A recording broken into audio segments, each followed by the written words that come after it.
Jana, in the year 1985, you had a near-death experience. Would you tell me how this came about? At the time, I had recently married and was about 24 weeks pregnant. The pregnancy was somewhat complicated, and then the child wanted to be born. So I had to go to the hospital. My father brought me to the hospital on a Saturday morning because, as I've said, the pregnancy was not going well. At this time, I was living with my parents because my husband was working. Once in the hospital, I immediately received infusions and injections and other medications, sedatives, in order to stop the birth pangs. The day was rather quiet and I slept a lot and everything was fine, but then at some time during the night, while the whole hospital ward was sleeping, I felt a terrible pain in my insides and I thought I had to use the toilet, so I called for the nurse. She came and brought me to the toilet in a wheelchair. But at that moment, I realized that the baby was actually being born. So the nurse brought me as quickly as possible to the maternity room in the wheelchair, and then helped me to lie down on the couch. But at this moment, the baby was born. And while I held it in my hands, the umbilical cord ruptured. Blood sprayed everywhere. And I must say that for me, all this was just too hard, too difficult.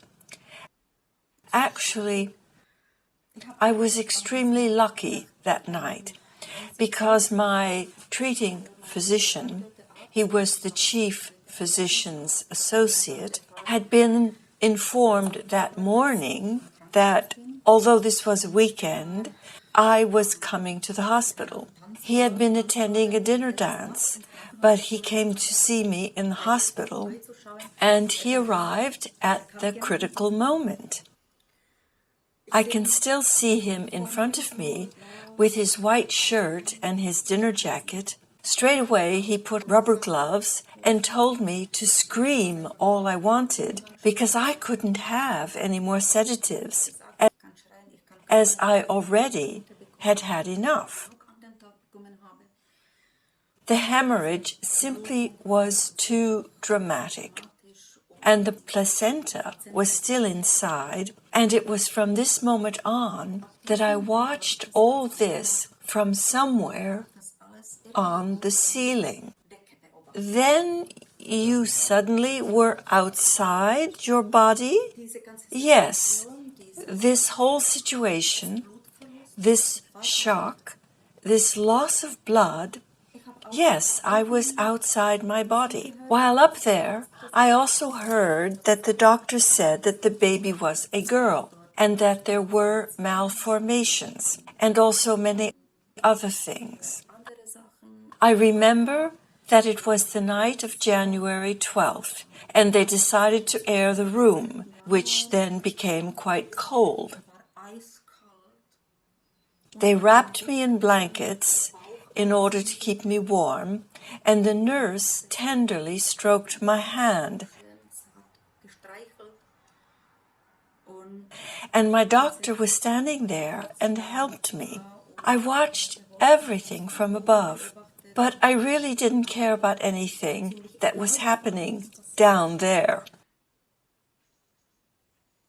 That may seem funny because it was my body down there, but I wasn't the least bit interested.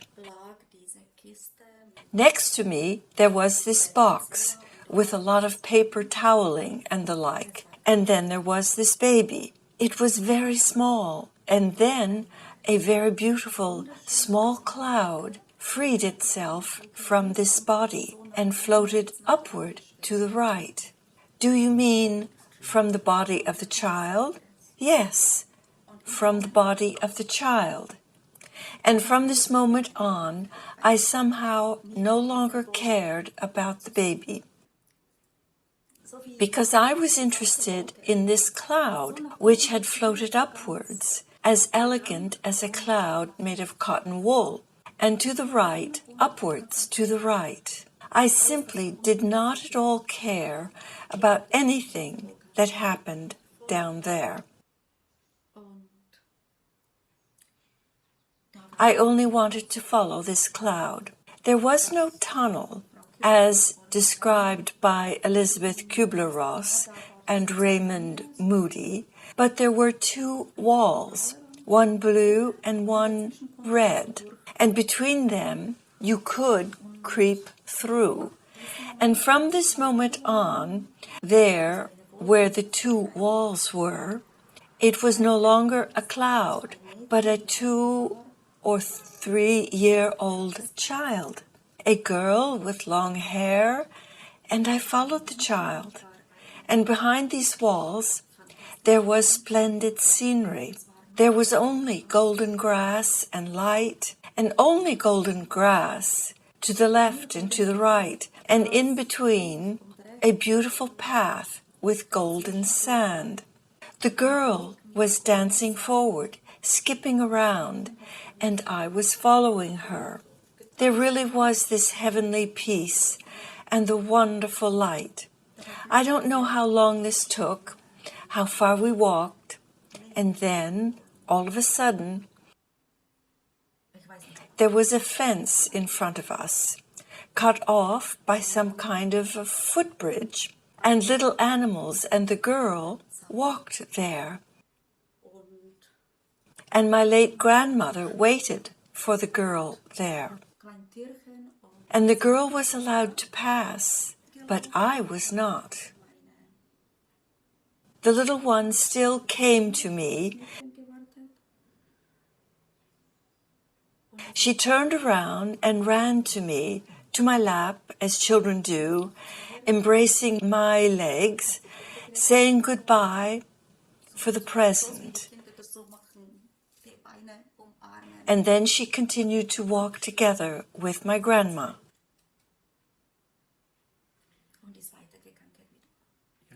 Your grandmother, did she speak to you? We didn't speak, no. I also didn't hear any music or anything of the sort. But then there was something absolutely fantastic for me. I understood everything. What she was thinking and what the girl was thinking, everything proceeded somehow spontaneously. I also knew all things. I knew all that humanity has known. Each individual thing. I had all knowledge. But without curiosity. It was a fantastic feeling, calming. And I knew that the girl was in good hands. I also knew what was, what will be. I knew everything. And this is also one reason why I am not afraid of death. Because of what I found, calmness, harmony, love, understanding. Did you see where the girl went with her grandmother? Or did she simply disappear from your visual field? There you couldn't see the ground.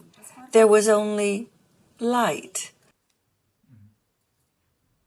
No objects or anything like that.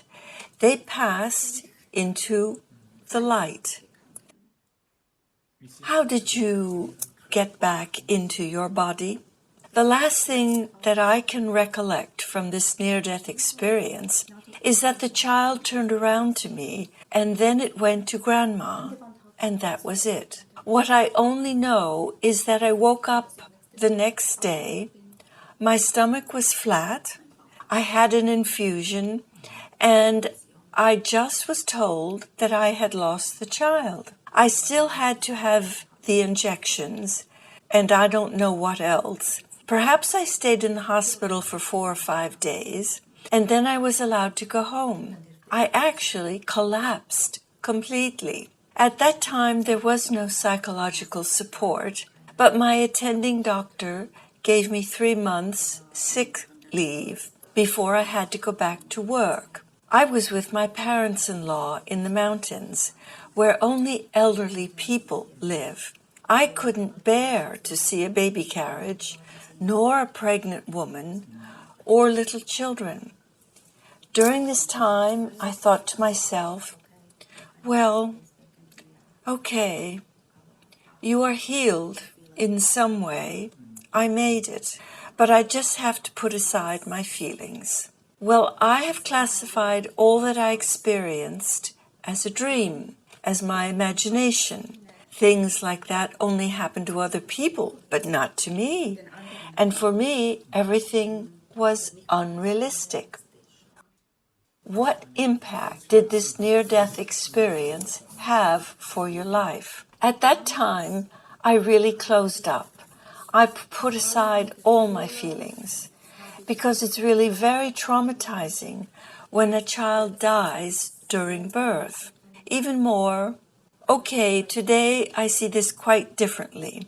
I was allowed to accompany the child as she transitioned. Today, I actually consider it a great gift to have had this possibility. Then I had 2 more children. I had a full-time job and I built a house. I had just a normal life. But feelings have been put aside. And then I had an accident in 2011. My children were already grown up. I had the possibility to revisit all this with all the physical sensations of that time. This, thankfully, was in a psychosomatic clinic where I had very good care. But what I had was completely sufficient. I could accept that it wasn't my fault that the child had died.